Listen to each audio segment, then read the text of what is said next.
أعوذ بالله من الشيطان الرجيم.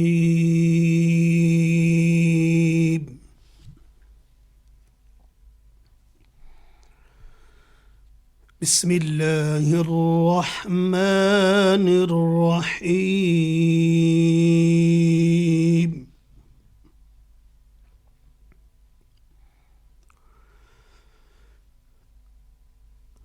أم لهم نصيب من الملك فإذا لا يؤتون الناس نقيرا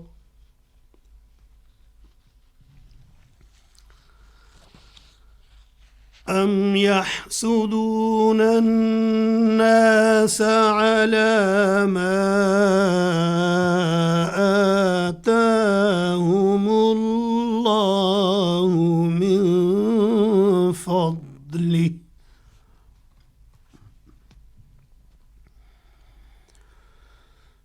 فقد آتينا آل إبراهيم الكتاب والحكمة وآتيناهم ملكا عظيما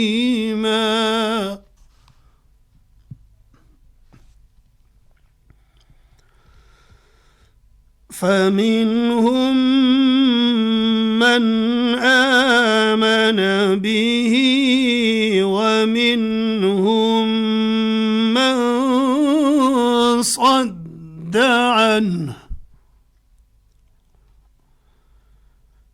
وكفى بجهنم سعيرا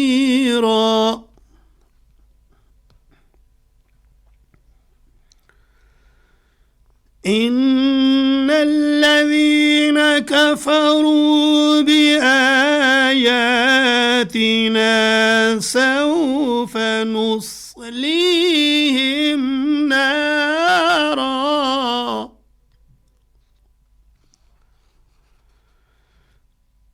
كلما نضجت جلودهم بدلناهم جلودا غيرها ليذوقوا العذاب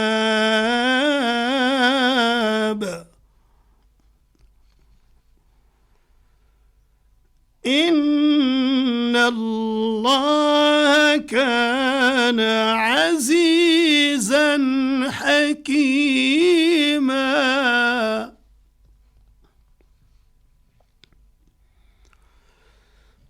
والذين آمنوا وعملوا الصالحات سندخلهم جنات تجري من تحتها الأنهار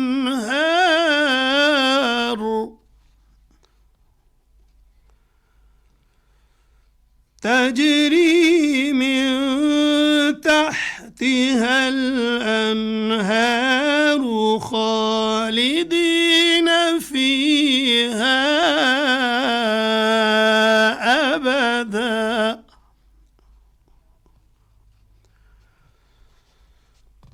لهم فيها أزواج مطهرة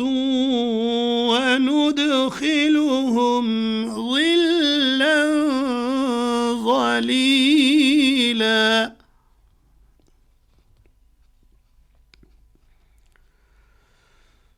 إن الله يأمركم أن تؤدوا الأمانات إلى أهلها وإذا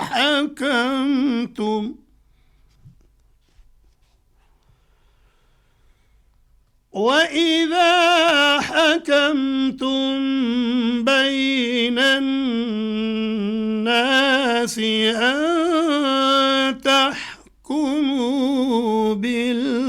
العدل إن الله نعم ما يعظكم به إن الله كان سميعا بصيرا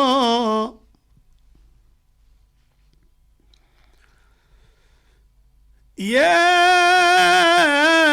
أيها الذين آمنوا أطيعوا الله وأطيعوا الرسول وأولي الأمر منكم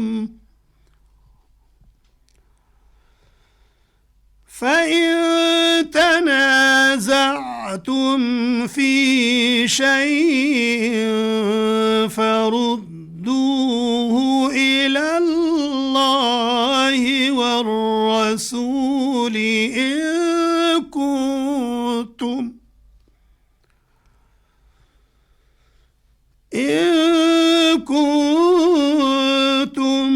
تؤمنون بالله واليوم الآخر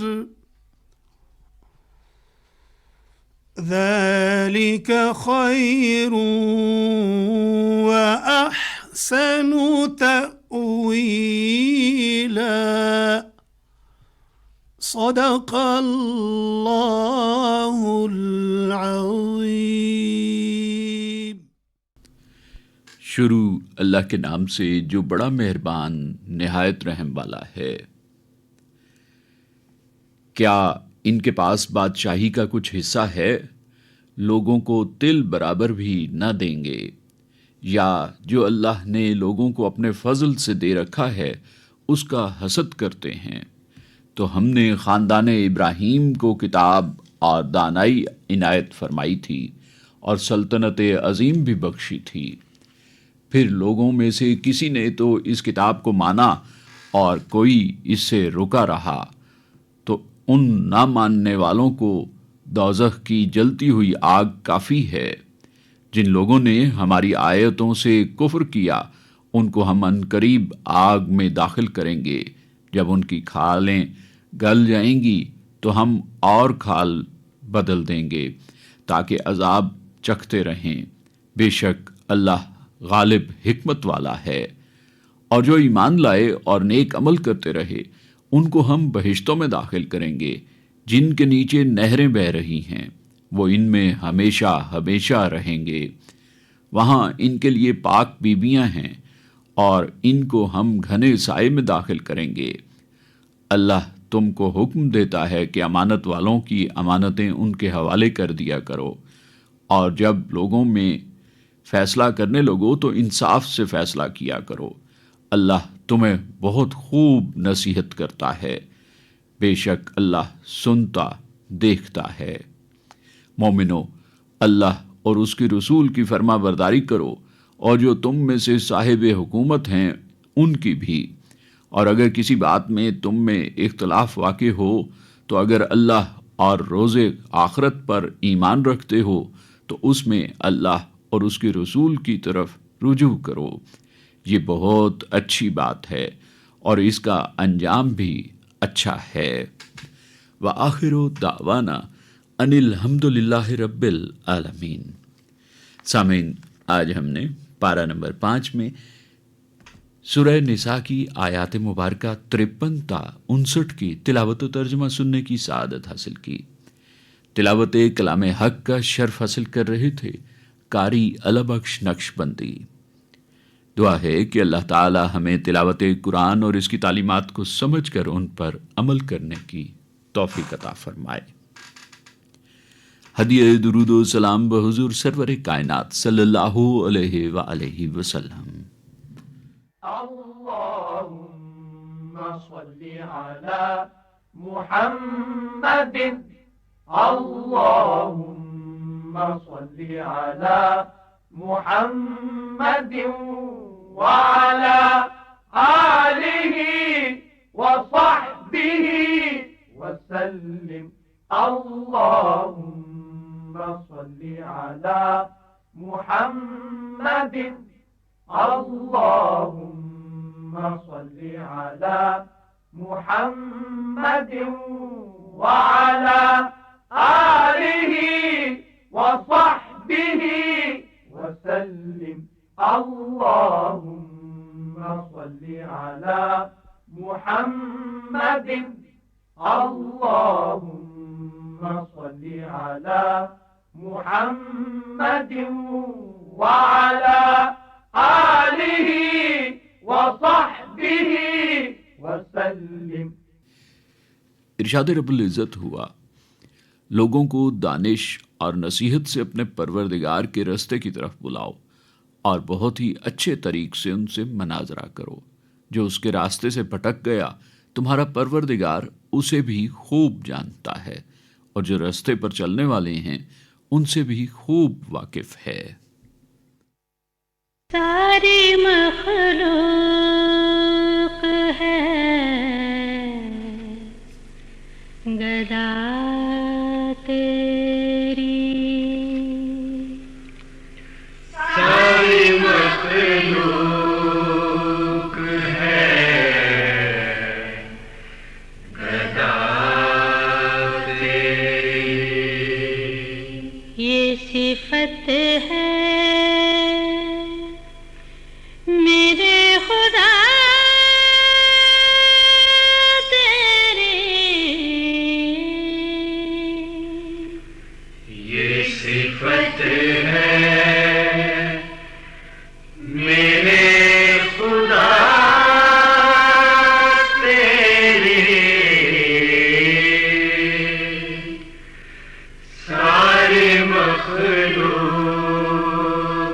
ہے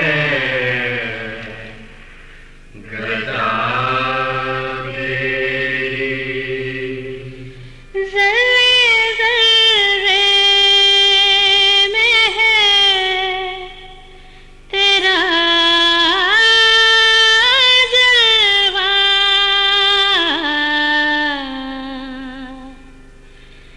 ذرے ذرے میں ہے تیرا جلوہ،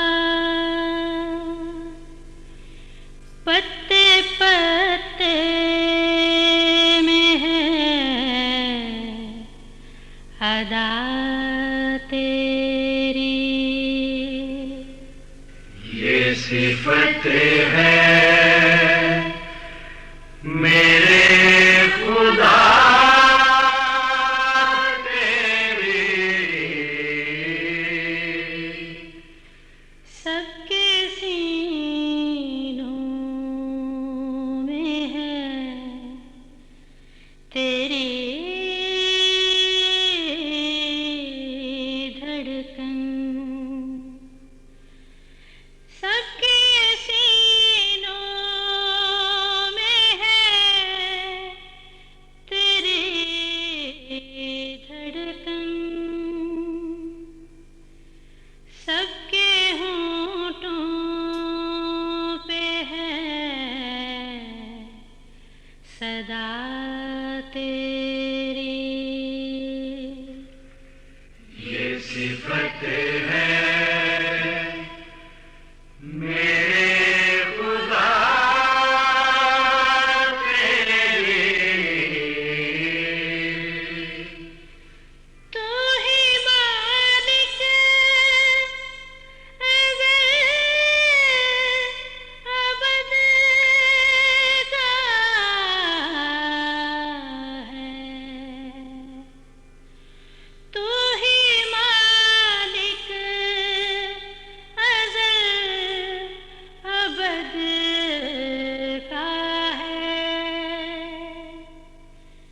ابتدا تیری انتہا تیری، یہ صفت ہے میرے خدا تیری، لالا